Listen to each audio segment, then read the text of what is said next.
Hey guys, back at it again, do another weekend project. Today I'm going to show you something simple, easy and fixable. I'm going to show you how to change the thermostat on this 2007 Chevy Colorado. Enjoy, guys. Alright guys, let me show you the part number real quick. So this is the thermostat. This is the part number from AC Delco. I always recommend to, whenever you're working on GM vehicles, definitely get the recommended one. So this is the thermostat we're going to go ahead and change, and again this is because the Colorado's been overheating, so we're going to swap this out. And again, this is the factory one from GM. So let's go ahead and get this bad boy installed.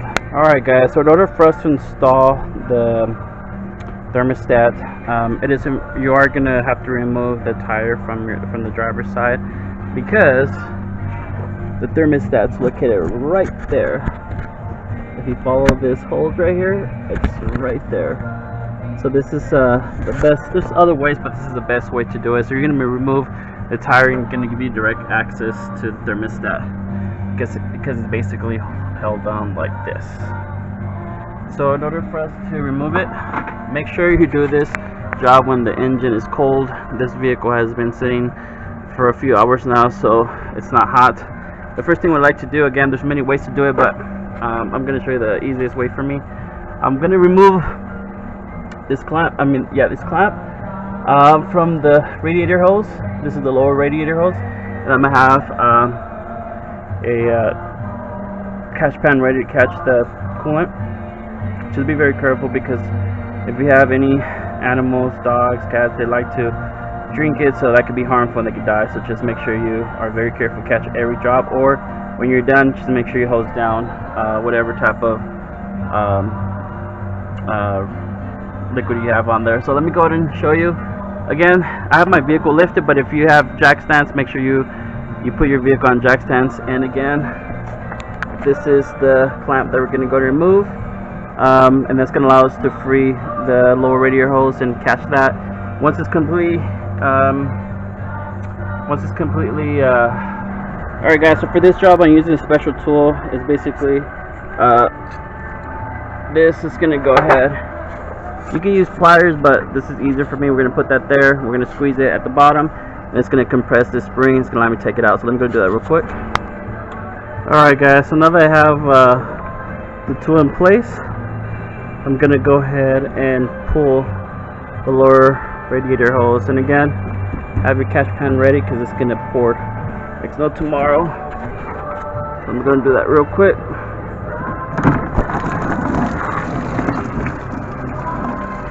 There we go.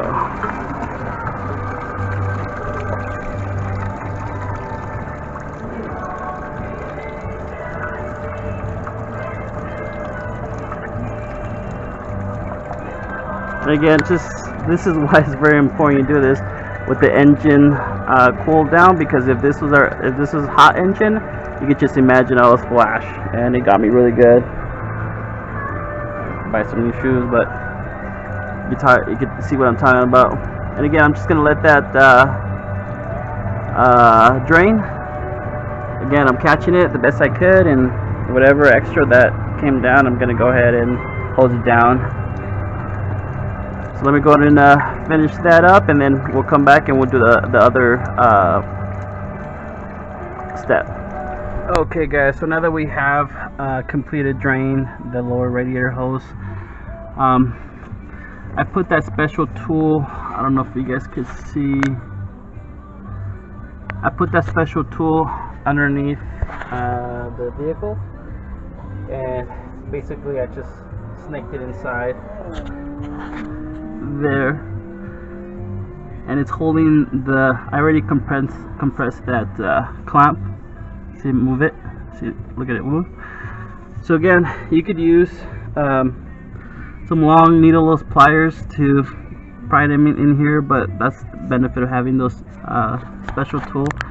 So now I'm actually gonna, now that it's completely drained, I'm gonna pull this out towards me. So let me show you what that looks like.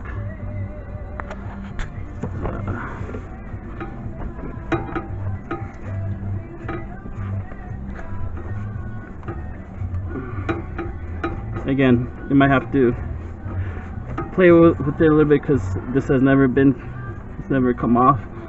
So just be patient as you pry it out. Again, just give it a nice pull and it should come out. Just take your time. There we go. So now that, see, it's off, and this is the special tool clamp. Just move it out of the way, and as you can see, the thermostat is exposed.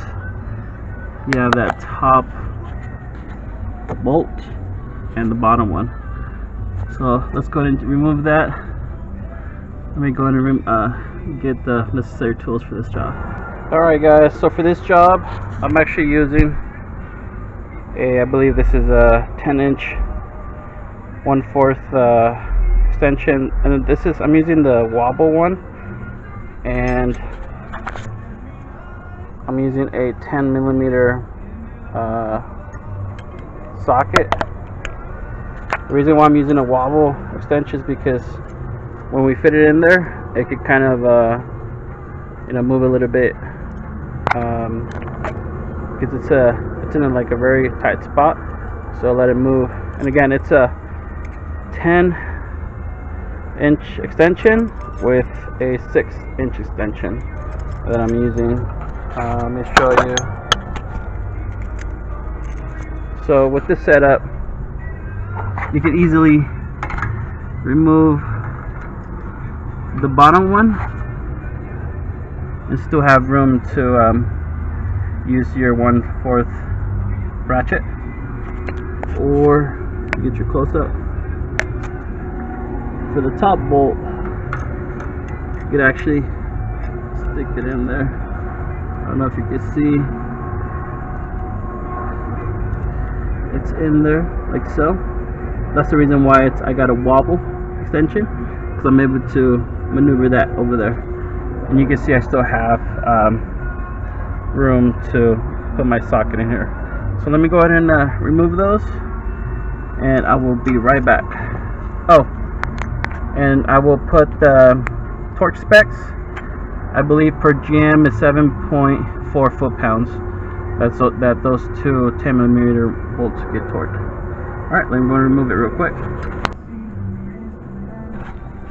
Alright guys, so I'm just removing the top bolt.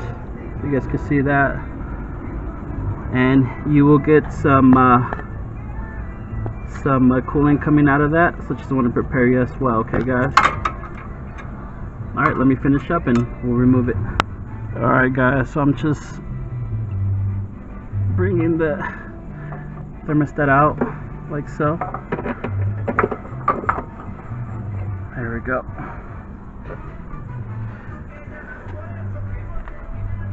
And here is the part.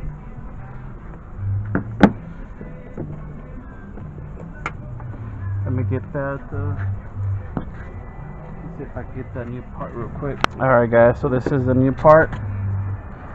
And this one has a seal already. So you don't have to put any type of gasket or anything like that. As you can tell, that's the seal already. This wasn't leaking, it's just overheating. That's the reason why we're swapping it out. And this is what the part looks like. Just like always, compare the new and the old. Alright, so they're same size. So let's go ahead and install them back, and we'll put everything back in reverse order, okay? Alright guys, so before you put the thermostat housing back, we're just gonna clean the mating surface, making sure that there's nothing that could prevent it from sticking really well. So again, just make sure it's nice and clean, like so. And now when we install the thermostat housing back, it is basically dummy proof. It's just only one way that it could go in. And again, let me show you. All it is just put it like this, line up the bottom hole, and then line up the top hole up there. And again, according to GM, the torques on this is 7.4 foot-pound. So go ahead and torque that in. And basically everything else is in reverse order.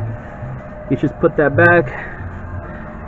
You connect back the radiator hose from the top, and then you connect it back at the bottom, and then you just go ahead and fill it up with coolant.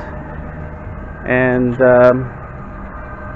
you want to go ahead and bleed up all the air from the coolant system by turning your car on, turning on the heater, and then just keep putting the coolant until you see that it bottoms out, tops off. Alright guys, I hope you guys enjoy this video. Thanks for watching. Have a blessed day.